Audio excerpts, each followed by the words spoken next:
जा रहा हूँ।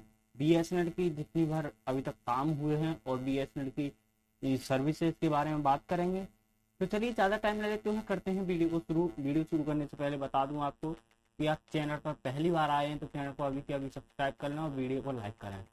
और इन्फॉर्मेशन अच्छी लगती है तो अपने दोस्तों के साथ शेयर भी करें और वीडियो को लाइक करना ना भूलें। चलिए करते हैं अब आगे की बात। सबसे पहले बात करें हम बीएसएनएल के 4G स्पेक्ट्रम के बारे में।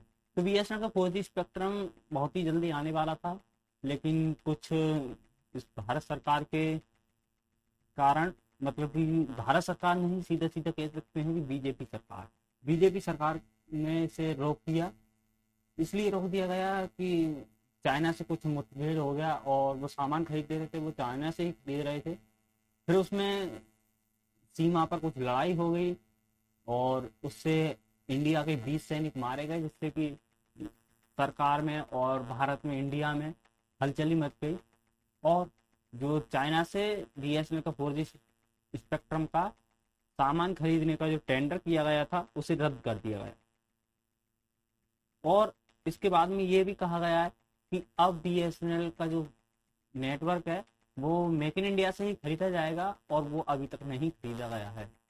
मेक इन इंडिया से खरीदा जाएगा और चाइनीज, मतलब कोई भी विदेशी सरकार की कंपनी को इसमें हिस्सा नहीं दिया जाएगा। बीएसएनएल का जो स्पेक्ट्रम है वो पक्का पूरा पूरा मेक इन इंडिया होगा।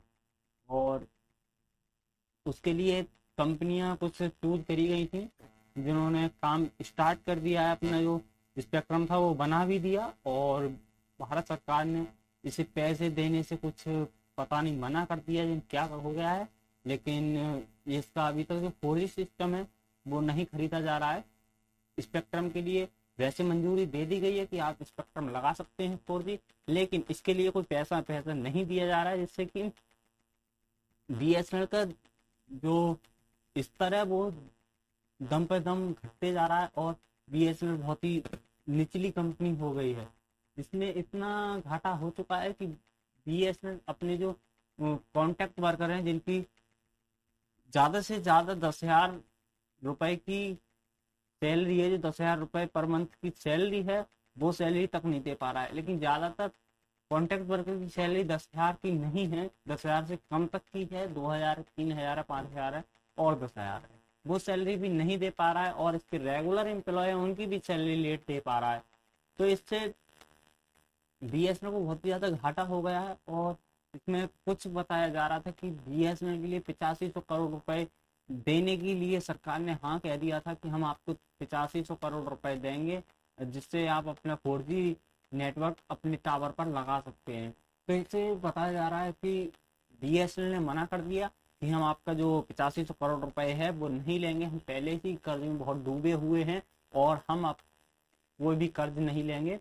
जो ब्रॉडबैंड लगाया है उससे इतना पैसा बीएसएनएल ने कमा लिया है कि वो अपना 4G स्पेक्ट्रम लगा सके। लेकिन इसमें कुछ ऐसा भी बताया जा रहा है कि बीएसएनएल के जो टावर हैं और एमटीएनएल के टावर हैं वो बेचे जाएंगे। ऐसा भारत सरकार कह रही है कि उन्हें बेच दिया जाएगा।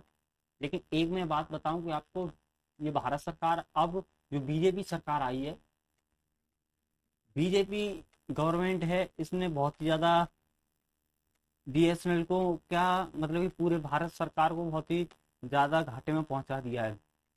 एलआईसी को इसने बेच दिया, इंडिया, जो इंडिया एयर थी वो इसने बेच दिया, और जो रेलवे थी इसको इसने बेच दिया। मतलब कि ये दम पे दम एक एक करके बहुत इसने जो कंपनियां थी वो बेच दी, जिससे कि बहुत ज़्यादा इंडिया की जो गवर्नमेंट है उसको बहुत ही ज़्यादा नुकसान हो रहा है।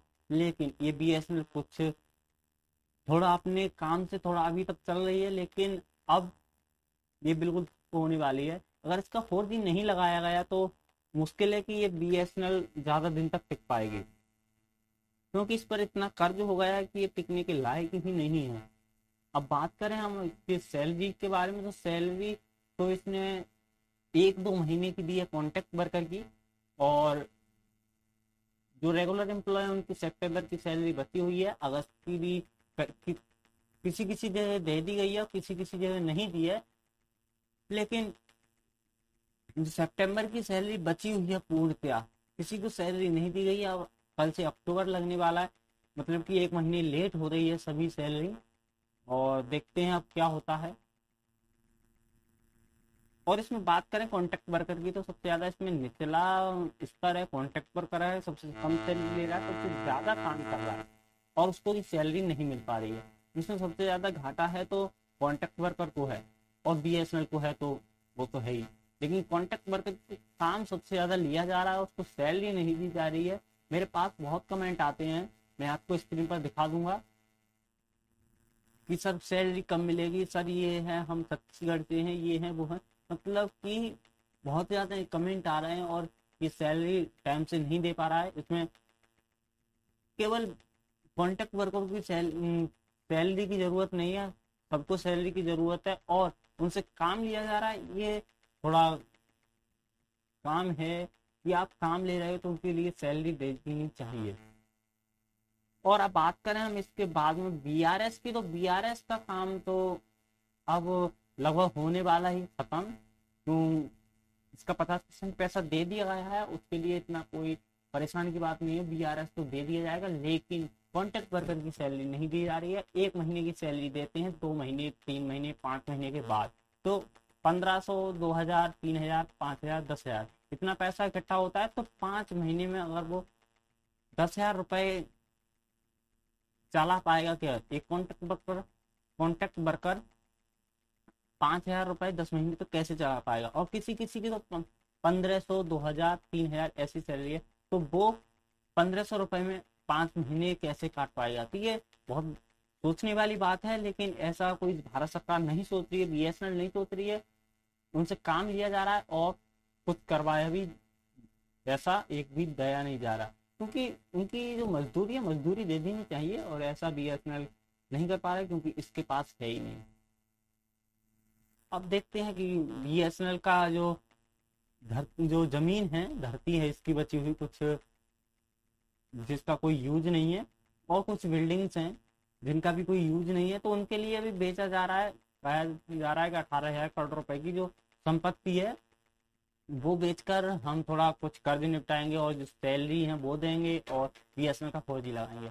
अगर ये बीएसएनएल का 4G जल्दी नहीं आया, मतलब कि ये 2-1 महीने में नहीं आया, तो ये बीएसएनएल कभी नहीं चल पाएगी। अगर 2-1 महीने की नहीं कह सकती, कि अगर ये 20-20 में भी आ जाता है तो चल सकती है कंपनी, वरना कभी नहीं चल पाएगी। क्योंकि इससे पहले 21 में ही वो लाने वाला है जियो अपना 5G नेटवर्क, और 5G नेटवर्क लाएगा तो उसे क्या परेशानी है। उसने जब कोई इसे कमाई नहीं थी तब उसने 6 महीने सर्विसेज फ्री दी थी, तो अब 3 महीने फ्री दे देगा, तो मतलब कि पूरा ट्रैफिक इतना बीएसएनएल पर अब बचा हुआ है वो भी अपने तरफ को खींच लेगा। और उसके बाद में जैसा अभी चल रहा है 4G सबसे ज्यादा महंगा रिचार्ज करा रहा है बीएसएनएल का, सॉरी जियो, जियो सबसे महंगा रिचार्ज करा रहा है। 3 महीने 6 महीने उसने जो फ्री चलाई थी उसे तो उसने पहले महीने में ही उसे पूरा कर लिया और उससे ज्यादा पैसा कमा लिया। तो मतलब कि उसके बिजनेस का जो प्लान है वो बहुत ही बेहतरीन प्लान है, और वो अपने बिजनेस का प्लान ऐसे ही बढ़ाता रहा, और बहुत ही अच्छी कंपनी कर ली है उसने। लेकिन जियो है, जियो का जो बिजनेस प्लान है वो अगर बीएसएनएल अपनाता है तो बीएसएनएल भी अच्छा हो सकता है, लेकिन 5G आने से पहले।